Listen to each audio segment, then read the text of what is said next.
dafa wàccoon deuxième division wàcc bu metti conséquence u une année boo xamee ne dafa amoon Covid bi am séquelu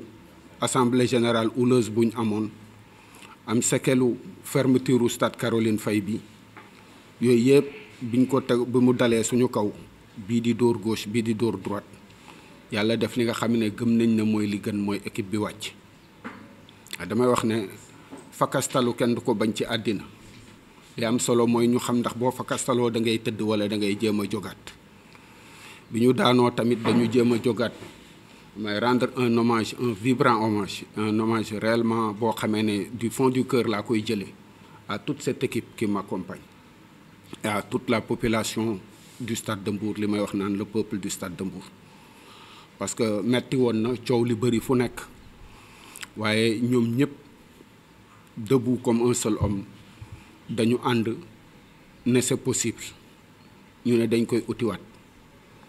ñu góorgóorlu ci yàlla mi nga xamee ne lu mu mottali mu mat waaye bu bëggee mu mat te mu rafet yéene ja day fekk mu sell ñu am yéene ju sell yàlla dimbali ñu ba nga xamee ne fa ñu bëgg a delluwaat yàlla delloo ñu fa mooy ñu def benn année rek yéegaat léegi nag Covid jeex na restriction jeex na équipe bi yéegaat na il faudrait que ñu dem sur de nouvelles bases pour wax ne plus jamais la descente au-delà de plus jamais la descente il faudrait que cette équipe bi nga xamee ne am na juróom benn fukki at ak ñaar wane ne léegi waxambaane bu dëgër la boo xamee ne war naa bokk ci ñi nga xamee ne ñooy xëccoo lépp moo tax ren ñu am ambition wane bu baax suñu bopp ci Ligue 1 bi jéem ci uti lu nekk ndax li may wax rek daaw bi ñu wàccee ñu def réunion ñu ne dañuy yéegaat dañu wax ne loo gëmul doo ko uti ren tamit dañoo gëm ne dañuy jéem a uti ci trophée pour loolu équipe bi am na ay modification bu njëkk bi mooy dañu am entraîneur bu bees foofu tamit foog ma taxaw fa Momar mi nga xamee ne moo terminé saison bi yéegal équipe bi Momar Ndiaye ma koy sant di ko gërëm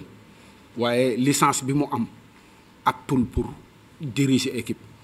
en Ligue 1 donc il a fallu que ñu uti keneen koo xamee ne remplir na critères yi amoon nañ candidat yu bëri ñuy waxtaan ak ñu ñëpp mais ñu sant yàlla ci li ñu yàlla cërale mooy doomi Mbuur la ñu yàlla indilaat sax laay wax ndax nekkoon na fi donc Cheikh Gueye mi ngeen xam yéen ñëpp nekkoon daaw coach Jaraaf moom mooy entraîner Stade de Mbour pour les 2 prochaines saisons contrat 2 saisons la signé tey dañ bëggoon sax mu ñëw ci rencontre bi c'était prévu mais malheureusement dafa am contrainte de dernière minute boo xamee ne ñun ñëpp ku ko amoon di nga ko nangu parce que li may wax rek nit booy ànd ak moom li nga xamee ne yow bu doon yaa nekk place am di nga nangu ne loolu contrainte la bu la ko waxee da nga koy nangu kon ñu jéggal ko bu équipe bi jógee hivernal ba ñuy présenter équipe bi avec les joueurs dinañ présenter waale entraîneur bi incha allah donc loolu mooy benn premier acte bi ñu posé deuxième acte bi tamit on a fait des séances de visionnage de repérage ensuite de test d'une 50aine 60aine de nouveaux joueurs bi ñu ko defee ñi ci nekkoon tamit ñu entraîner à l'issue de ça le coach va sortir une liste d'un groupe de performance d'une 30aine de personnes boo xamee ne ñoom ñooy constituer le noyau du stade de Mbour bi nga xam ne mooy ki am na ñeneen ñoo xam ne nag nañ fi nekk xëy na di football ci équipe réserve bi wala am ay contrat amateur mais c'est 30 personnes jusqu'au mercato ñoom lañ chargé sous la houlette du coach de faire du stade de Mbour une équipe de premier plan ci championnat bi donc loolu mooy li nga xam ne objectif yi nga xam ne moom lañ ko assigné tamit ay objectif sur 2 ans la mooy ñun dañu bëgg première année bi au moins ñu nekk sur le podium ñu sori bu baax tamit ci Coupe du Sénégal bi buñ ko jëlul mais dans les 2 ans de son contrat on envisage de gagner un trophée et loolu c'est spécifiquement mis dans le contrat te loolu tamit pour ñu def ko nag koo laaj résultat da ngay obligation de résultat foo ko gis dafa war a am ay moyens qui suivent ces moyens-là nous sommes en train de les chercher et c'est pour ça si vous voyez sur la banderole qu'il y a derrière moi au-delà de Auchan mi nga xam ne xàmme woon nga ko fii chaque fois ñu koy marqué nous remercions Et nous nous félicitons de l'arrivée de EG Boss, du président directeur général Oumar Sy, honorable député Oumar Sy, qui a décidé de nous accompagner pour un contrat de 20 millions par an. Nous remercions également la commune de Mbour, que nous allons maintenant faire figurer sur nos maillots comme un partenaire du Stade de Mbour. C'est-à-dire la mairie ne donnera, ce n'est pas seulement la collectivité locale qui va subventionner toutes les équipes de Mbour. Nous, on mettra le logo de la commune de Mbour et on mettra peut-être un slogan « Excellent Jàmm Mbour » ou « Dalal Jàmm Mbour » ou « Mbour, visiter le Mbour ». On verra avec quand on rencontrera le maire. Mais notre objectif, c'est de nous affirmer comme l'équipe de la commune de Mbour, parce que le maire de Mbour nous a beaucoup aidé. Première aide, déjà, le stade qu'il nous a permis de retrouver, qui a joué un rôle prépondérant dans notre remontée. Yeneen yi tamit mooy sa disponibilité à l'égard de l'équipe et des supporters. Gon loolu tamit maa ngi koy profité donc di remercier ses partenaires que sont Auchan, que EG Boss à travers son président directeur général l'honorable député Oumar Sy, la mairie de Mbour à travers son maire Cheikh Issa Sall. Gon loolu tamit ñu ngi leen di sant di leen gërëm. di leen wax ne tamit équipe 2 ans yi yëpp dafa metti woon ndax at bu njëkk bi y avait Covid y avait Tanière lañ doon football Fatick la ñuy recevoir suñu match at mi ci topp tamit début bi presque les mêmes critères loolu lépp ñu boole ko sans public. ren nag on a initié une grande opération boo xam ne ñu ngi ci. Actuellement j'ai rencontré 5 des 6 zones de navétane de Mbour. li ma leen wax mooy que je veux que l'équipe retourne à sa base. Le Mbour qui avait créé le stade de Mbour en 1960 n'est pas le Mbour d'aujourd'hui, de par sa superficie, de par son étendue. Kon dama bëgg tey jii stade de Mbour delluwaat dans les coins et recoins de tout le territoire communal. Et le vecteur bi ñu gis nga xam ne moo ci gën a baax gën ci gaaw mooy les ASC. Donc nous avons initié une rencontre avec l'ensemble des ASC à travers les comités directeurs des zones. On a rencontré 5 sur 6, on va terminer avec la 6e. li ñu bëgg tamit mooy ren match stade de Mbour bu nekk am benn zone boo xam à domicile mu am benn zone boo xam ne moom moo porté du parrain de porter le match par la mobilisation et par tout ce qui va avec. Quel que soit le résultat également, le stade de Mbour s'engage dans son projet de proximité avec les populations. Le lendemain de chaque match, le stade de Mbour, équipe et staff, équipe dirigeante fera une sortie sur le terrain, sur la zone là, c'est-à-dire si la zone 1A porte le match, le lendemain, le président de la zone avec son comité directeur nous dira fekk leen ñu tefes wala fekk leen ñu 11 novembre wala foofu on amènera l'équipe, les dirigeants et le staff pour nous rencontrer les populations pour les remercier. C'est une initiative que nous démarrons. On n'est pas sûr que ren dina nekk à 100% de ce que nous attendons, mais nous y croyons te dinañ ci dem li nga xam ne mooy kii et ça a été bien suivi. Et ça, les 13 matchs à domicile, nous voulons que chaque zone prenne 2 matchs. Et que le dernier match, le final, j'espère que day doon pour nous gagner le championnat ou pour nous yéeg fenn, on va faire que l'Union C3, nous organiser on espère que bobu buñ koy football c'est pour être champion du Sénégal ou pour être en tout cas à un niveau bo xamné baxna. Donc lolu moy au point de vue tamit étendu. Pour également conformément au texte, l'année passée on n'a pas tenu l'assemblée générale ordinaire. Parce que non seulement il y avait la tension, mais il y avait encore la maladie accueillie. Ensuite, les effets cauchemardesques de la descente. Rennes, nous allons tenir demain l'Assemblée générale ordinaire du Stade de Mbour, qui est une Assemblée générale d'information, demain à 10h à la Brioche Dorée. Le but, c'est de nous conformer au texte. Le but, c'est d'informer l'ensemble des adhérents. Le but, c'est de montrer preuve de transparence et de redevabilité. Parce que et je le répète et j'y crois, ce stade de Mbour n'est pas mon stade de Mbour, n'est pas notre stade de Mbour à nous qui sommes ici au Présidium. Ce stade de Mbour est le stade de Mbour de toute la ville de Mbour et de tous ses habitants. Et ce stade de Mbour, nous voulons le rendre attractif. Et la meilleure manière de rendre quelque chose attractif, c'est de la rendre accessible et de la rendre transparente. Tout ce qui est accessible et transparent devient rapidement, ça entre dans les cœurs. Et ce qui entre dans les cœurs fait qu'amoon na fa place. li ma wax rek stade de Mbour damay bañ comparer ko góor googu ñuy wax parce que aujourd'hui quand tu te vois ceux qui se battent ceux qui se font chaque jour des efforts pour le stade de Mbour ñu ci bëri ba ñuy créer stade de Mbour judduwuñ gon stade de Mbour dafa am loo xamee ne sirru la loo xamee ne secret la boo xamee ne ñi judd ñu fekkewul bañ koy fal sax xëy na ñoo gën a bëgg équipe bi que ña fekke woon bañ koy kii donc ça ce flambeau qui nous a été légué ce relais qui nous a été transmis, nous devons de le garder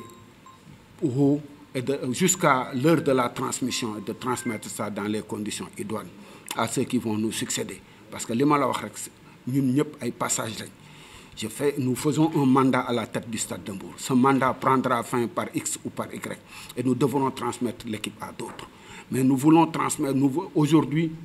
tout ce que nous constatons dans l'équipe, tout ce que nous avons constaté au préalable, comme des erreurs, des kékioy, à charge à nous de mettre sur pied les bases et les fondements de la refondation d'un Stade de Mbour resplendissant. Et je crois que les premières bases que nous allons poser, moi, wala dewan ñu gagner trophée nga xam ne lu mësta am fii dina am nga xam ne l'espoir reviendra nga xam ne l'engouement reviendra pas seulement dans les cœurs mais exactement dans les actes maa ngi ñaan yàlla yal na yàlla may ñu saison jàmm yal na yàlla may ñu saison bu rafet yàlla bu benn sportif sax waaye rawatina ku bokk Stade de Mbour am gaañu wala am lu la naqari wala am dara ci li nga xam ne mooy cadre football bi suñu joueurs yi yal na yàlla sàmm leen yaakaar ji ñu am ci ñoom yàlla na ko yàlla mottali ci daraja yonent bi sallallahu alayhi wa sallam lu ñu lié ak Auchan parce que lu bees la en fait si vous avez remarqué je n'ai fait la situation que pour ñu bees ñi parce que Auchan da daan nekk suñu mayo yi c'est man fi laa ko fekk yàgg na donc ñi nga xamee ne da ngeen leen di gis ren suñu mayo yi muy EGBOS ak commune de Mbour ñoom laa insisté ci ñoom Auchan contrat bi nga xam ne moom lañ fi fekk te mooy biy dox actuellement at mu nekk dañuy jox 10 millions il n'y a pas de secret là-dessus, ils nous donnent 10 millions. Maintenant, on a actuellement demandé, on a jugé que 10 millions est de fatouti. On a écrit à la direction d'Auchan pour les rencontrer, pour négocier. Mais li nga xam ne moo fi nekk tey tënkuñu 10 millions lañ ñuy jox at mu nekk moom lañ ñuy jox daaw. Crise entre staff ak supporters yi amoon na fi benn bis la parce que li ma wax tamit président sax de la République son excellence le président Macky Sall comme disent les gens. dafay jël décision nit ñi génn ci mbedd manifester et lépp waxtaan la yàlla dafa def bis bi supporters yi ne équipe bi du entraîner maa ngi woon Mbour fii laa fanaan ma xëy fii ñëw wax le lendemain j'ai convoqué une réunion on les a rencontrés on a tout aplani parce que li ma wax il y a des décisions qui appartiennent aux supporters il y a des décisions qui appartiennent à la direction moi j'ai pas peur de prendre des décisions mais de les assumer. Parce que le plus difficile, ce n'est pas de prendre une décision. Le plus difficile, c'est d'assumer sa décision. Et moi, je n'ai pas peur de ça. Donc, cette décision avait été mûrie, avait été prise par le bureau du Stade de Mbour. Parce que tous mes collègues peuvent témoigner. Je ne fais pas une gestion solitaire. Même pour yëkkati micro bi bu dul woon li mu jege nii sama loxo ma ciy kaf damay laaj gars yi ndax ma yëkkati ko mais buñ ne ma bu ko yëkkati du ma ko yëkkati mais buñ ne ma yëkkati ko kenn mënu ma koo tax a teg donc loolu mooy décision bi nga xam ne moom lañ ci jël léegi nag par rapport à ça effectivement dafa am pour plein de choses moi j'ai rencontré dans le bureau du Stade de Mbour on a rencontré le comité des supporters à plusieurs reprises on les rencontre aujourd'hui on a même admis à chaque notre réunion de comité directeur 3 délégués des supporters y assistent avec voix consultative parce que loolu lépp li may wax c'est pour apaiser ak kii li ma wax nag boo jiite mbooloo da ngay yëwan yaatal ak yëpp mais et ça c'est important li nga xamee ne moom lañ ma dénk man lañ ko dénk man naa ci yaatal ku nekk mais quand il s'agit de décider je décide et je prends la responsabilité de ce que j'ai décidé et je leur ai fait comprendre su may rakk lañ su may doom lañ et j'espère qu'ils ont compris que pour l'intérêt du Stade de Mbour ñun ñëpp actuellement on travaille dans la main dans la main la preuve aujourd'hui même pour organiser l'AG et je vous fais, ce n'est pas une confidence, c'est une vérité, c'est les supporters qui ont demandé à ce qu'on vende les cartes de membres et que ceux qui n'ont pas de carte de membre ne viennent pas à l'AJ. Ça, c'est une proposition des supporters que nous avons jugée très responsable. En retour, je leur ai dit, pour soutenir le groupe supporter, chaque carte de membre que les supporters vendront à 5 000, moi j'affecte 1 000 francs à la caisse des supporters. Parce que ce que je dis, c'est des relations qui sont huilées. Stade de Mbour est une équipe compliquée. Parce que c'est une équipe avec une forte branche professionnelle. Moi, alors que toute la gestion est populaire, à la limite populiste et amateur. C'est un équilibre que nous, direction du club, nous essayons chaque fois de tank, pour nous. Et nous avons xel ak xolu yéene yaatal ba nga xamé né ba légui dal lolu xam leen né mu ngi suñu ginnaw et on le montrera inchallah. Fin de saison bi déjà montré nañ ko, ils ont bien accompagné l'équipe, ils ont joué un rôle prépondérant dans la remontée de l'équipe et je crois qu'ils vont continuer ci lolu. Relation avec la presse, j'avoue que on n'avait pas un point de presse, mais là aussi je voudrais m'excuser parce que ce que je dis daw dafa nek année bo xamé né il te dit que c'est parce que waxu njit dafa am solo dafa am problème tamit. On était dans une phase bo xamé né outil yégat bi rek la. Lépp loo fa wax ça peut être et puis suñu dëkk bi ñun ñëpp ñoo fi juddoo xam nañ ne fii da ngay wax kàddu li may wax ni man naa am bu suba li ma ci yéene jàmm am na ñoo xam ne buñ ko déggee yaakaar na dama leen tooñ wala dama leen saaga ñu commencé créer front alors que actuellement soxlawuñu front waaye bu soobee yàlla saison bi dinañ ut koo xam ne mooy responsable presse dinañ ko wax ñi nga xamee ne ñooy kiiwu ANPS local nga xam ne kooku non seulement bu ngeen ñëwee stade il va vous faciliter l'accès au stade, vos positionnements dans le stade, mais tamit may demander tamit à ce que ñun ñëpp dans un esprit de bien faire lu am problème ñu dialoguer ci bu ko defee match bu jeexee tamit parce que ce qui est ligne obligatoire ñu mooy que coach bi wax daaw effectivement le coach a refusé de parler pendant longtemps. Vous vous êtes rabattu même sur moi. Je vous ai dit que man mënuma wax fekk match bi jeexul parce que boobu dañ nekkoon ci sirat xam nga booy jéggi siraat di wax boo moytuwul nga ne cëpp ci biir affaire bi ma bañ a wax léegi nag ren yaakaar nañ ne kii nañ buñ dëgëralee ba dëgëral xam fi ñuy teg suñ tànk bu soobee yàlla bu match yi jeexee di nga vous aurez des interlocuteurs à qui parler. li may wax mooy recrues yi actuellement wax naa leen ne dañ nekk ay en phase test ak yooyu mais ce que là où je vous donne rendez-vous c'est que quand l'équipe sortira d'hivernal nga xam ne man signé naa ay contrat xam ne ñii ñooy sumay renfort ak on a des renforts. L'équipe qu'on avait l'année passée, c'est une équipe de combattants, une équipe de L2. Aujourd'hui, on veut une équipe pour aller gagner des titres, pour se battre pour des titres. On va renforcer l'équipe va être renforcée. Si l'équipe est gagnée, man signé un contrat, nga xamné diw man nako wax parce que dara gënul ñaaw ma ñëw ne len Ablaye Gueye mi ren stade de Mbour lay football suba stade de Mbour benen équipe présentée Ablaye Gueye damay am problème. Je ne veux pas également faire du show ben par ben parce que ce que je dis affaire bi tamit c'est pas des noms, c'est important mais le plus important c'est la cohérence du groupe, c'est l'équipe. Nga xamné fi man na am ki il est moyen, qui il est très fort mais ñom ñaar ils deviennent très forts. Donc loolu lañuy chercher cohérence de groupe bobu dès que équipe bi génn hivernal dinañ ci bala ñuy commencer championnat bi dinañ def présentation équipe bi les joueurs ak l'entraîneur et en ce moment-là on vous donnera tous les éléments. Choix du coach mom, je te dis une chose. Quand le stade de Mbour est monté, j'ai reçu 8 CV de coach man. 8 CV de coach. Un Algérien, un Français, un Italien, un Gambien. Non, ñi nek ci bit lay ñëkke wax ba paré. Ñoñ 2 entraîneurs titulaires de CAF-A, 2 entraîneurs du Sénégalais. Ñoo xamé né ñëpp xam nañ leen. Et kenen. J'avais pas sur les 8 yi ma jotoon Cheikh Gueye n'en fait pas partie. Cheikh Gueye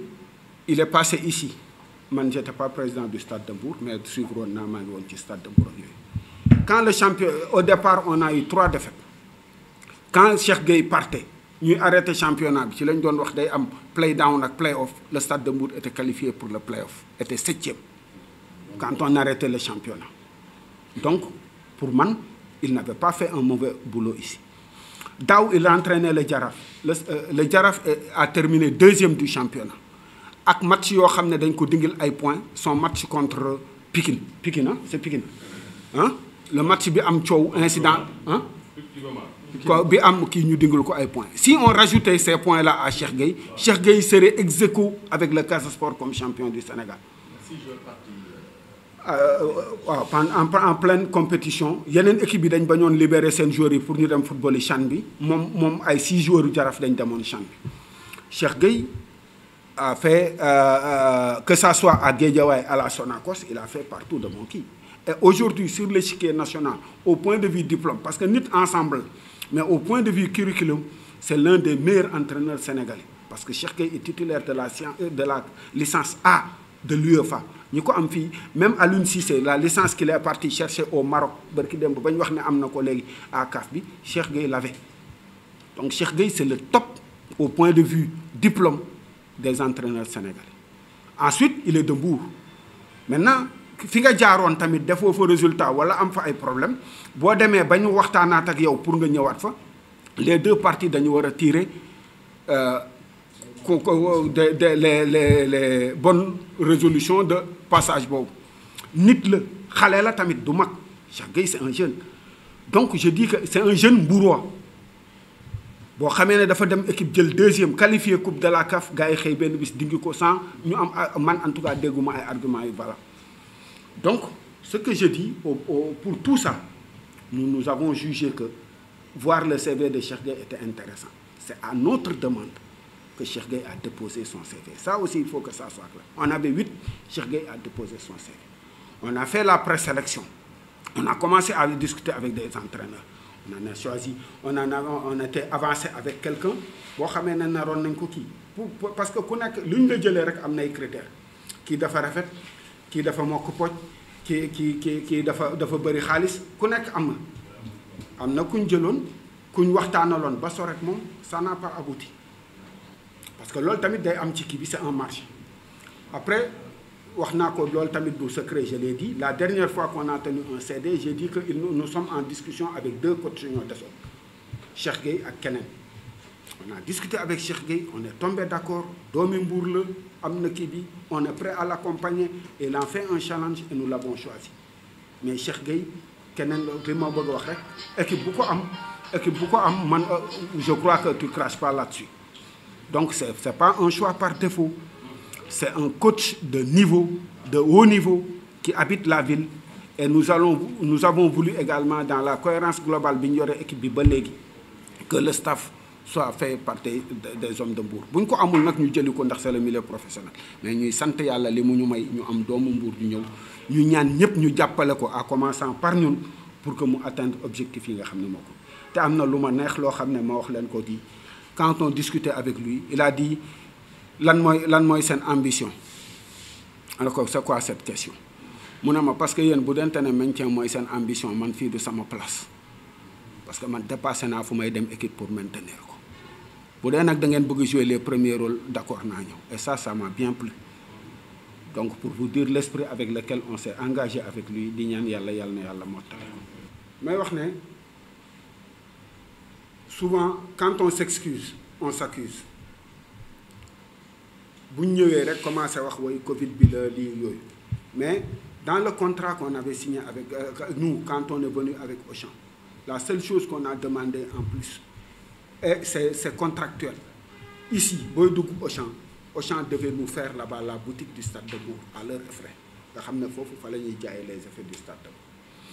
On est même en train d'expérimenter mais loolu lépp li may wax contexte bi la boutique virtuelle et actuellement on va balaa saison bi jeex commencer incha allah on essaie d'avoir au moins 500 maillots qu'on va d'abord mettre sur le marché pour xool parce que li ma wax tamit les gens dañ naan way du ngeen jaay effet du ngeen jaay produit du ngeen jaay mais dans la réalité li ñuy jaay mu gën a yomb mooy lii te loolu rek déjà compte bi bëreegul carte de membre du Stade de Mbour pour man balaa ngay jënd maillot équipe surtout bu dee da nga fa dëkk da ngay jënd d'abord carte de membre wax ne ci nga bokk kon may ñaan ñëpp ñu dem jëndi carte de membre équipement yi dina ñëw équipe bi tijji nañ ko pour ñëpp du sama équipe du équipe bu Ablaye du équipe bu Ndiogu du équipe bu keneen équipe bu waa Mbour yëpp la li wax nag mooy nit doo ne saa yu ma amee idée bu ma ko waxee dañ ko war a appliquer parce que loolu mooy suñu problème dara day xew nga ne man waxoon naa lii déedéet gars yi yi ñuy jot ci wax yépp bu ñu appliqué woon bu nekk nii la ñuy def du tab dañuy jël ñu segg xool li nga xamee ne par rapport aux réalités du club liñ ci mën a def mais yàlla xam na ne mosuñoo def wala ñu jël décision boo xamee xooluñu ci li intérêt Mbour ak Stade de Mbour fii les gens se donnent corps et âme dañuy tooñ sax seen service li leen di fay salaire du ma parce que bu ma waxee sama bopp day mel ne man maay président mais ñeneen ñi may kii yëpp beaucoup sont à Dakar on fait des réunions à n'importe quelle heure on vient faire lu ne fii les gens fu nekk les gens se démêlent équipe bi moo xaw a metti li may wax bu ñu kenn utal ay clan suñu équipe fii benn moo fi am Stade de Mbour la assoir de bëgguma kenn bokk sama clan parce que man awma clan man ki ma yombalal mbir mi mooy ki nga xam ne day sotti ci gafaka Stade de Mbour benn boobu rek laa am man awma leneen bu ku dégg lu ñaaw bu ma rapporté ku dégg lu rafet ñëwal wax ma ndax xol nit xol daw ñëpp dañ am xol am na loo xam ne boo ñëwee nettale ma ko ci Ablaye même si man d'habitude je prends pas mais day des sama xel mun na yenn saa yi muy influer sama xol te loolu amul solo dañuy jàll dem un mandat de 4 ans ce bureau là un mandat de 4 ans on a fait la moitié il nous reste 2 ans pour mettre des choses maintenant dans l'histoire des perspectives tamit on a plein de projets parce que je vous dis xëy na souvent nul n'est prophète chez soi mais ñi yàlla dénk leen ñi yàlla def ngeen dénk leen Stade de Mbour au sommet du football c'est des gens qu'on respecte et moi je suis membre du comité exécutif de la Fédération sénégalaise de football et chaque jour les gens me disent si j'avais la direction que tu as maintenant pour mettre tout ça également en cohérence vu ak yi kii nag yooyu et réfléchir au-delà de notre mandat parce que li ma wax rek si on se bat pour le mandat on n'est pas ambitieux pour le Stade de Mbour on se bat pour le Stade de Mbour et pour ça il faut enraciner des choses solides yu ñuy jëmbat donc on va tenir le 23 le 24 hein? Le 23 ou le 24 le 24 septembre des journées d'études du Stade de Mbour avec des panels qui vont réfléchir sur plusieurs thèmes restitués et on va faire un document qui devra servir de base pas pour ñun effectivement les 2 ans ci la bokk mais pour jeter les bases d'un Stade de Mbour stable et fort boo xamee ne day des Stade de Mbour forever leneen loolu bu soobee yàlla dinañ ci invité ay personnes ressources dañ ci invité doomi Mbour mais li ma leen bëgg wax rek mooy li ñuy jëm actuel on a également des projets yoo xam ne amoon nañ ko avant mais situation bi moo taxoon defuñu ko des projets de transport des projets de ceci de cela on va commencer à essayer de les mettre en œuvre le but étant que ñu àgg bis bu ñu paree suñu mandat li ñu fiy bàyyi du doon tur mais day doon jëf juñ fi bàyyi joo xam ne ku ñëw teg ci loxo le Stade de Mbour est pauvre en patrimoine on n'en a presque pas il faudrait qu'on essaie de lui donner le Stade de Mbour SA ki nga xamee ne mooy normalement le moteur de l'équipe professionnelle ba léegi il y a plein d'ombre là-dedans on a décidé on va soumettre à l'Assemblée générale si l'Assemblée générale l'admet lancer le Stade de Mbour une société nouvelle de Stade de Mbour kooku boo xamee ne dans l'année on va sortir les communiqués faire parvenir à tout le monde la composition le mode d'acquisition des parts du conseil d'administration dans la transparence parce que li may wax rek ñun dañuy dem Stade de Mbour day demeurer buñ nañ fexe ba nga xamee ne liñ fiy bàyyi en tout cas ñun loolu du ñu jéppi liñ fiy bàyyi yàlla ba mu ñu jéppi les termes du partenariat ils vont nous appuyer dans les équipements dans la formation technique on va envoyer des joueurs là-bas pendant les saisons hivernales qu'ils vont regarder eux-mêmes et exposer à d'autres clubs avec des partenariats pour ñoom ñu nekk genre équipe bi nga xamee ne moo ñuy jéem a fësalal suñuy bons joueurs pour que ñu mën leen jaay parce que aujourd'hui je parlais tout à l'heure de la pauvreté du patrimoine mais le patrimoine aujourd'hui contrairement il y a 30 ans 40 ans du loo xam ne da ngay dem rek ñaan ñu may la fi mu ne dem ñaan benn mairie mu may la 1000 mètres carrés sax dafa jafe alors que moi dans le long terme du man le Stade de Mbour s'il veut demeurer il faut que ñu am des installations propres. Ces installations nit mën na koo ñaan, nit mën na koo régler. Il faut que ñu def ay jaay ay jours muy xaalis bu takku ñu oo nit ñi dem ne jënd naa 10 hectares fii ñu clôture beneen ñu jaayaat ne clôturer nañ ko, jaayaat ne defar nañ fa benn terrain bu ñuy entraîner, ainsi de suite ñeneen di ñëw di ci dolli. Il faut qu'on démarre, mais pour qu'on démarre foog ñu am benn coup de base. Donc partenariat bi ñun ci boolu lañ inscrit. On va envoyer des joueurs, ils envoient ici des techniciens, on va envoyer des joueurs et actuellement même peut-être qu'on va envoyer même pendant la trêve notre staff technique là-bas. Pour l'instant, c'est essentiellement un partenariat technique. Il n'y a rien de financier, du matériel d'appui matériel, mais ils vont être nos relais et nos satellites pour exposer ce que nous faisons et surtout les produits dont nous disposons, c'est-à-dire les joueurs. Donc loolu tamit dama information la donc dama ne woon tamit naa ko partager ak yéen.